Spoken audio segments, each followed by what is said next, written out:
এই পর্যায়ে আপনাদের সামনে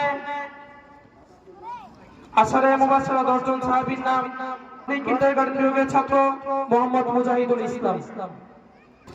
আসসালামু আলাইকুম ওয়া রাহমাতুল্লাহি ওয়া বারাকাতুহু। জান্নাতের সুসংবাদ প্রাপ্ত 10 জন সাহাবীর নাম: হযরত আবু বকর সিদ্দিক রাদিয়াল্লাহু তাআলা আনহু, হযরত উমর বিন খাত্তাব রাদিয়াল্লাহু তাআলা আনহু, হযরত উসমান বিন আফফান রাদিয়াল্লাহু তাআলা আনহু, হযরত আলী বিন আবু তালিব রাদিয়াল্লাহু তাআলা আনহু, হযরত আবু উবাইদা বিন জাররাহ রাদিয়াল্লাহু তাআলা আনহু, হযরত সাদ বিন আবি ওয়াক্কাস রাদিয়াল্লাহু তাআলা আনহু, হযরত আব্দুর রহমান বিন আউফ রাদিয়াল্লাহু তাআলা আনহু, হযরত জুবাইর বিন আওফ রাদিয়াল্লাহু তাআলা আনহু, হযরত তালহা বিন উবাইদুল্লাহ রাদিয়াল্লাহু তাআলা আনহু, হযরত সাঈদ বিন যায়েদ রাদিয়াল্লাহু তাআলা আনহু। আসসালামু আলাইকুম।